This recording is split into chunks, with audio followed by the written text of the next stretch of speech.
Hello दोस्तों आज का वीडियो बहुत ही इम्पोर्टेंट रहने वाला है और वीडियो को एंड तक ज़रूर देखना क्योंकि बहुत सारा जो इसमें हम इम्पोर्टेंट बात करने वाले हैं जो कि आपको भी कंसर्निंग आपके लिए भी कंसर्निंग हो सकता है फ्यूचर में। तो दोस्तों वजीरेक्स ने गवर्नमेंट की रिक्वेस्ट पे 3377 अकाउंट्स ब्लॉक किए हैं और ये आर्टिकल ज़्यादा पुराना नहीं है। ठीक है, ये इस पे आप डेट देख सकते हैं 14 अक्टूबर 2021 यानी 2-3 दिन पुराना है। ठीक है, यहाँ पे 377 अकाउंट्स ब्लॉक हुए हैं। पहले ये देखते हैं कि ये क्यों किया गया ऐसा। ठीक है, क्योंकि इसमें हम वजीरेक्स को ब्लेम नहीं कर सकते हैं, वो अपनी जो एक लीगल कंप्लायंस है उसकी लीगली वो उनको ये करना पड़ेगा। ठीक है, क्योंकि वो इंडिया में ऑपरेट कर रहे हैं तो उनको गवर्नमेंट के साथ एजेंसीज के साथ कोऑपरेट करने पड़ेगा। ठीक है, हाँ, लेकिन हमें वजीरेक्स कोई गलत काम नहीं कर रहा है। ठीक है, वो यूज़र्स की सेफ्टी पहले देखता है और उसके हिसाब से, लेकिन हमें अभी अपनी सेफ्टी खुद देखनी है। वो वजीरेक्स नहीं देखेगा, वो हमें खुद देखनी है, तो उसके बारे में बात करेंगे। साथ ही में इनकम टैक्स के रिलेटेड की जो क्रिप्टो में जो प्रॉफिट्स हैं उस पर क्या टैक्स भरना है, कैसे भरना है, उसके रिगार्डिंग बहुत सारे यूज़र्स के डाउट्स हैं, उसके बारे में भी बात करेंगे। और जो मेरी तरफ से सुजेशंस हैं कि मैं कैसे कर रहूँगा, मैं क्या क्या करूँगा, उस हिसाब से बात करेंगे। ठीक है, तो हाँ, ठीक है। अब ये क्या कह रहे हैं, government agencies such as Enforcement Directorate, ED का आपको मालूम है ना, जब हर्षद मेहता का स्कैम हुआ था तब ऐसी एजेंसीज ही जो हैं वो हर्षद मेहता के पीछे भी पड़ गई थी। ईडी हो गई, इनकम टैक्स डिपार्टमेंट हो गया, सीबीआई हो गया, ये जो सब हैं ये ये गवर्नमेंट एजेंसीज हैं जो इस तरह के फाइनेंशियल ट्रांजैक्शंस पे नज़र रखते हैं। ठीक है, ठीक है। अभी वजीरेक्स ने खुद ही बताया कि 377 अकाउंट्स को इसने ब्लॉक किया। यहाँ पे इंडियन जो गवर्नमेंट एजेंसीज हैं जो अभी हमने ऊपर बात करी उनकी तरफ से, प्लस फॉरेन की जो लॉ इन्फोर्समेंट एजेंसीज हैं उनकी तरफ से ऐसा रिक्वेस्ट की गई थी, तो इन्होंने उस पर कंप्लाइंस किया। अब फॉरेन की बात करें तो आपको मालूम होगा पीछे आज से 3-4 महीने पहले ही वजीरेक्स को एक नोटिस आया था। ठीक है, आई थिंक वो ईडी की तरफ से आया था जहाँ तक मेरे को याद है। वहाँ पे इनको समन आया था कि आप यहाँ पे आके अपना जवाब दें हमें कि ये जो इंडिया से बाइनेंस पे यानी इंडिया से फ़ॉरेन में ट्रांजैक्शंस हो रही हैं ये कहाँ से हो रही हैं। और हम सभी लोग जो हैं वो एक ब्रिज का यूज़ करते हैं वजीरेक्स पे, जो कि हम अपने ज़ीरो कॉस्ट पे वजीरेक्स के वॉलेट से बाइनेंस में ट्रांजैक्शन कर सकते हैं। तो ये जो गवर्नमेंट एजेंसीज हैं इनको ये बात अभी समझ में नहीं आ रही कि भाई कैसे आप लोग इंडिया के बाहर पैसा भेज सकते हो और बहुत भारी क्वांटिटी में ये यूएसडीटी जो है ये ट्रांसफ़र किया जा रहा है यूज़र्स के द्वारा। अगर बात करें तो एक दिन में इसकी करोड़ों की वॉल्यूम होगी। आई थिंक इसमें वजीरेक्स में जितने यूज़र्स हैं मुझे लगता है कि ये किसी किसी दिन में तो ये 50 करोड़ 100 करोड़ भी पहुंच सकते हैं, कोई बड़ी बात नहीं है उसमें। ठीक है, तो यहाँ पे जब उनको नोटिस आया तो उन्होंने बोला कि हम लोग ये सब लीगली कर रहे हैं, जो केवाईसी यूज़र्स हैं वजीरेक्स पे वही केवाईसी बाइनेंस पे होनी ज़रूरी है, नहीं तो वो ट्रांसफ़र नहीं होगा, तो हमारे पास सब केवाईसी है। ठीक है, इसके बारे में भी अभी वीडियो के एंड में बात करेंगे, लेकिन वीडियो पे बने रहना। तो ये जो चीज़ थी ना, ये पैसा भेजना, ये मनी लॉन्ड्रिंग के अंडर आती है। हुआ क्या था, चाइनीज़ कुछ लोग थे जिन्होंने कुछ ऐप वगैरह इंडिया में लॉन्च किया था और वो ऐप का जो भी प्रॉफिट था, जो ब्लैक मनी था जिसका कोई अता पता नहीं था, वो क्या करते थे, वजीरेक्स पे बोगस अकाउंट ओपन करते थे, किसी का केवाईसी चुरा के, किसी का आधार कार्ड चुरा के, कुछ भी करके वो लोग अकाउंट ओपन करते थे। वहाँ पे वो लोग क्रिप्टो डिपॉजिट करके अपना यूएसडीटी में ट्रांसफ़र किया और वहाँ पे बाइनेंस पे भेज के वहाँ पे फिर आउट ऑफ कंट्री विड्रॉ किया और सभी मज़े में चल रहा था। लेकिन जब इसका ईडी को पता लगा तो इन्होंने फिर वजीरेक्स को नोटिस सेंड किया और I think I don't know कि वो वाले अकाउंट्स का क्या हुआ, वो ब्लॉक हुए हैं कि नहीं हुए, बट 38 रिक्वेस्ट जो हैं वो फ़ॉरेन की लॉ इन्फोर्समेंट एजेंसीज की तरफ से आई है। ठीक है, अब ये जितने भी 377 जो हैं ये क्रिमिनल प्रोसीडिंग्स के रिलेटेड थी। ठीक है, all 377 requests appear to be related to criminal proceedings such as fraud, kidnapping, narcotics etc। जो कुछ लोग जो ड्रग्स वगैरह खरीदने के लिए क्रिप्टो का यूज़ कर रहे थे वो सब है। ठीक है, अब यहाँ पे जो एक कंसर्निंग चीज़ है, यहाँ पे ओवरऑल लिखा है वजीरेक्स ने 14,000 अकाउंट्स को ब्लॉक किया है अप्रैल से सितंबर तक। ठीक है, और 90% जो इसमें से अकाउंट्स थे, चलो वो तो समझ में आता है कि वो यूज़र की तरफ से थे, ठीक है, और 10% जो है वो एक्सचेंज की लीगल टीम की तरफ से। अब यहाँ पे कंसर्निंग चीज़ क्या है, जो हमें ये वीडियो क्यों बनाना पड़ रहा है और वीडियो को क्यों देखना पड़ रहा है, वो उसका रीज़न ये है कि इसमें चलो मान लेते हैं कि 10% जो हैं वो एक्सचेंज की लीगल टीम की तरफ से थे, जिन्होंने उसको लॉक कर दिया, ठीक है, जो पेमेंट डिस्प्यूट होती हैं, P2P लगा लो, कुछ लगा लो, उसकी वजह से, and other on going investigations.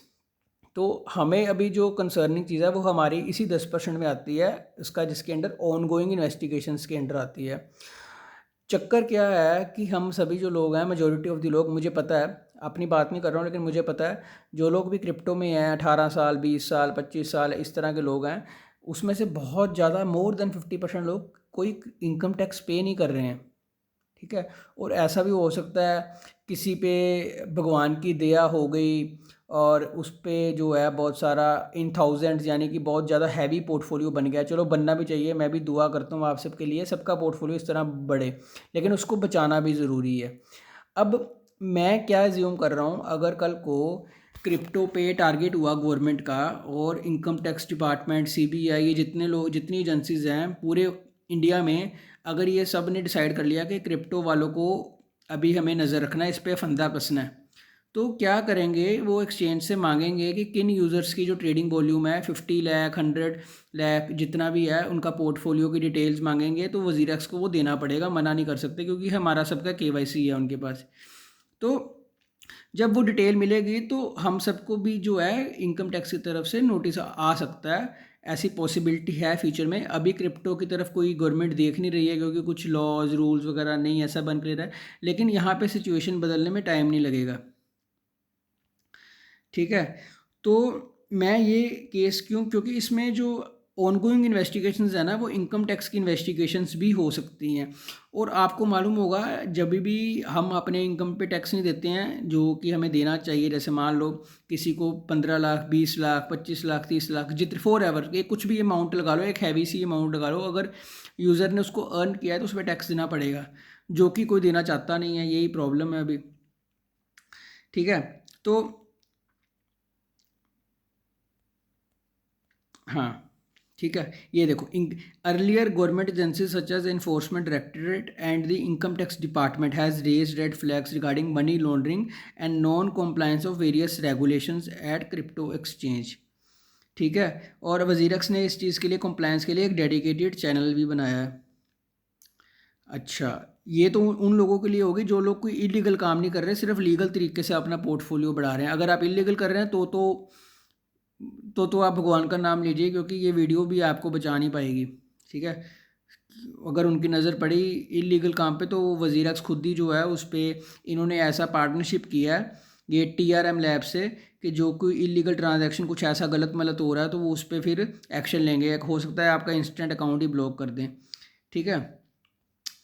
अभी जो हम अपने टॉपिक पे वापस आते हैं, अभी क्या है, यूज़र जो है वो इनकम टैक्स पे नहीं कर रहे हैं, ठीक है। वीडियो लंबा हो रहा है लेकिन कुछ इसमें मैं बताना चाहता हूँ आपको, तो वीडियो को एंड तक देखना, ठीक है। अब वो देना ही चाहते, फ्यूचर में कुछ नोटिस वगैरह आया इनकम टैक्स की तरफ से, हो सकता है बिना नोटिस भेजे ही पहले आपका अकाउंट ब्लॉक करें, उसके बाद आपको नोटिस भेजें, क्योंकि उनको भी, वो लोग भी बड़े चालाक होते हैं, वो समझदार होते हैं कि अगर इनकम टैक्स नोटिस पहले भेजा तो वो ख़त्म हो जाएगा काम, फिर यूज़र अवेयर हो जाएगा। उन सबको क्रिप्टो की ट्रांजैक्शन का बहुत ज़्यादा अब अवेयरनेस हो गई है, ऑफिसर्स को भी, गवर्नमेंट को भी।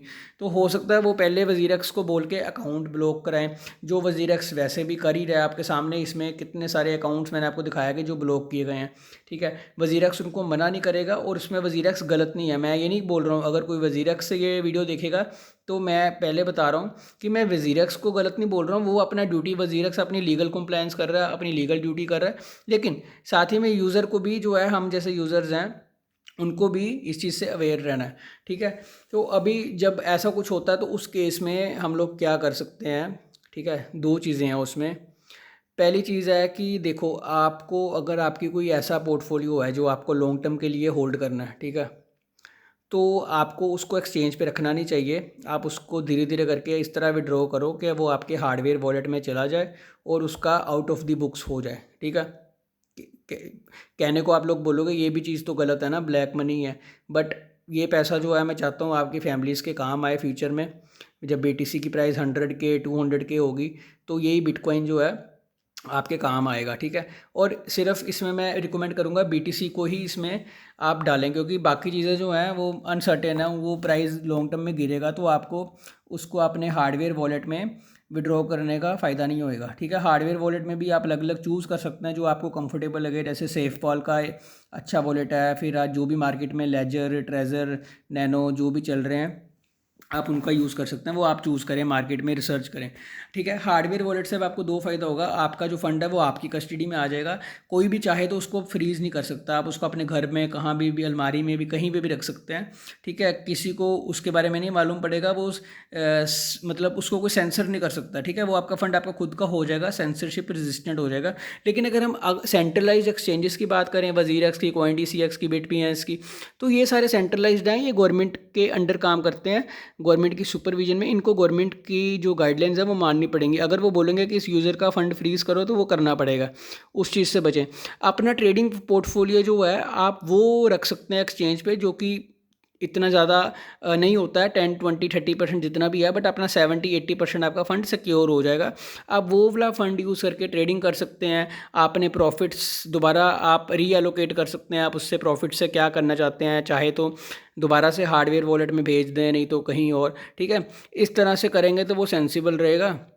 और इससे इससे आपको ये भी फ़ायदा मिलेगा, आपको वो वाले जो आपके हार्डवेयर वॉलेट में जो फ़ंड है उस पर कोई टैक्स नहीं देना पड़ेगा, ठीक है। ये भी इसका फ़ायदा है। और साथ में जो आपका ट्रेडिंग पोर्टफोलियो है वो इतना आप अगर कम रखते हैं तो आपको उस पे जितना टैक्स पड़ना है तो वो उस पे भी आपको ज़ीरो टैक्स पड़ेगा। वो मैं आपको बताता हूँ कैसे। हम सबको जो 18 साल से ऊपर हैं, जिनकी इनकम 5 लाख तक का है, वो इनकम टैक्स रिटर्न भर सकते हैं फ्री ऑफ कॉस्ट। 5 लाख तक कोई टैक्स नहीं पड़ेगा, कोई इतनी इनकम पे कोई टैक्स है ही नहीं गवर्नमेंट की तरफ से। तो आप 3 लाख, 4 लाख, 4.5 लाख, मैंने पिछली वीडियो में भी ये बताया था कि आप 4.5 लाख तक जरूर इनकम टैक्स रिटर्न फाइल करें। इससे आपको दो फायदे होंगे, एक तो आपको ज़ीरो टैक्स पड़ेगा, कोई 500 रुपीज़ का भी नहीं है आपको टैक्स भरना है, इवन 1 रुपये का भी नहीं भरना है, टोटली एग्जाम्प्ट है। दूसरा, आपकी बुक्स में आपका जो है एक एक क्लीन रिकॉर्ड बन जाएगा। अगर कोई गवर्नमेंट एजेंसी आपका बाई चांस आपका अकाउंट देखती भी है, खोल के देखती है, तो वो बोलेगी कि ठीक है यूज़र इतनी ट्रेडिंग कर रहा है, इतने पे ये टैक्स भर रहा है, जो कि इसको एग्जम्प्ट है, कोई चक्कर नहीं। तो आप पे रिस्क बहुत कम आ जाएगा, ठीक है। हमेशा सेफ रह के चलना चाहिए, ठीक है दोस्तों। अभी के लिए वीडियो में इतना ही। अगर वीडियो में कुछ इन्फॉर्मेशन नॉलेजेबल लगा हो आपको अपने फ़ायदे का, तो वीडियो को लाइक करना, चैनल पे सब्सक्राइब करें, क्योंकि हम इसी तरह की जो प्रॉब्लम्स हैं, जो इसी तरह की चीज़ें हैं, उस पर वीडियो लाते रहेंगे। और फिर मिलते हैं दोस्तों अगले वीडियो में।